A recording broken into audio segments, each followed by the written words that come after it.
Alors cette semaine, c'est parti pour un avis que j'ai sur un épisode dans Supernatural.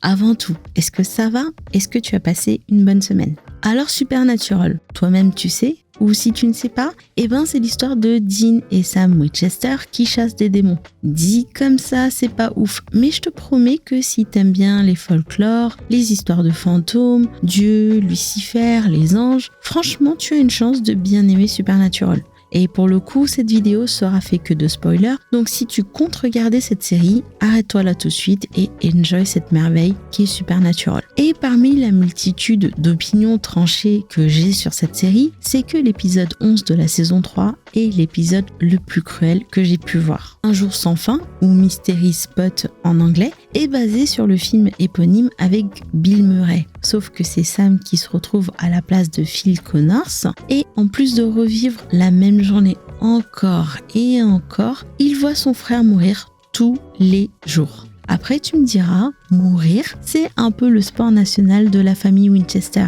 Dans la famille Winchester, Papa Winchester meurt à la fin de la saison 1 pour sauver Dean. Dean fait un deal pour sauver Sam et il met son âme en gage et ça ne fait que ça. Je te jure que ça tourne en rond. Mais cet épisode-là, il est ouf. Parce que déjà à la base, Dean est en sursis parce qu'il n'a qu'un an avant de mourir et de faire un aller simple en enfer. Le fil rouge de la saison 3 est la recherche d'une solution miraculeuse pour annuler cette transaction coûte que coûte. Et là, dans cet épisode, on voit un Sam assister à la mort de son frère de toutes les manières possibles et imaginables. Il dit vers la moitié de l'épisode qu'il l'a vu mourir 100 fois. Jeez, aren't you grumpy?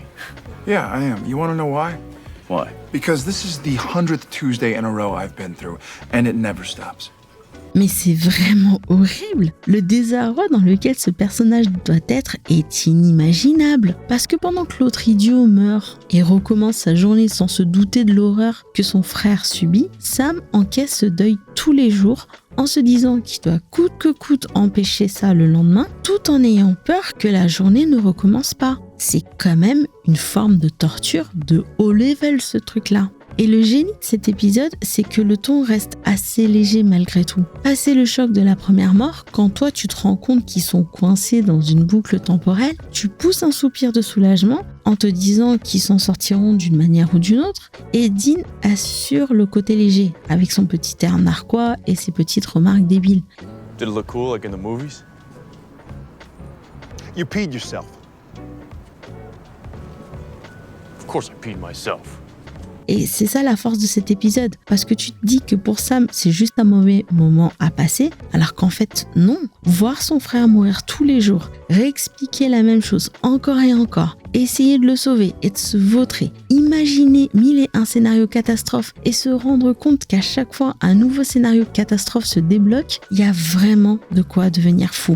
Mais en toute sincérité, le coup du chien, c'est vraiment n'importe quoi. Ce truc-là, c'est incroyable. Et pourtant, Sam ne perd pas la raison. Moi, perso, je serais déjà devenue folle depuis un bon bout de temps. Mais moi aussi, perso, jamais j'irai faire la chasse aux démons, ni aux fantômes ou tout ce que tu veux, parce que je suis une trouillarde de première catégorie. Et lui, au contraire, il persévère. Imagine la souffrance par laquelle il doit passer, sachant que ça doit faire plus de 100 fois qu'il vit ça. Le pire étant que lorsque le trickster abdique et leur dit qu'il arrête son petit jeu. Le lendemain, soit mercredi, Dean meurt encore une fois. Et là, c'est pire. Parce que Sam a dû se dire que c'est fini et que c'est vraiment fini. Même s'il se met à une chasse à la mort du trickster. Et on le voit à quel point Sam est affecté. Il devient une véritable machine à tuer. Il n'a plus aucun lien affectif. Les frères Winchester, ils n'ont pas beaucoup d'attaches. Là, on tombe dans la solitude la plus profonde et la plus complète. Mais quand bien même, Sam est devenu une âme solitaire, un homme froid qui fait peur. Et tu vois ça te donne un petit aperçu du Sam entre la fin de la saison 3 et le début de la saison 4, cette partie que tu ne verras jamais en fait au final.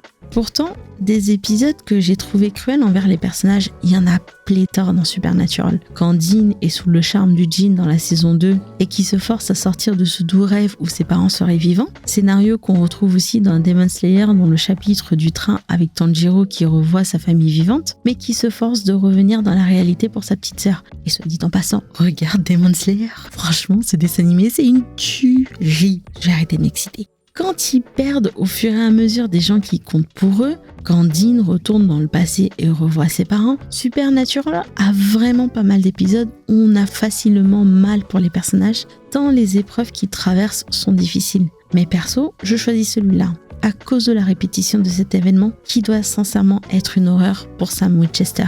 Et toi, du coup, à ce niveau-là, est-ce que tu es d'accord avec moi ou tu penses qu'un autre épisode surpasse celui-ci en termes de cruauté? Du coup, je pense qu'on va s'arrêter à là pour aujourd'hui. Et comme d'habitude, je te souhaite de passer un bon dimanche, une bonne semaine et je te dis à dimanche prochain.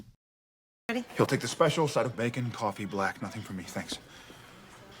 You got it. Jamie, I get all tingly when you take control like that. Quit screwing around, Dean.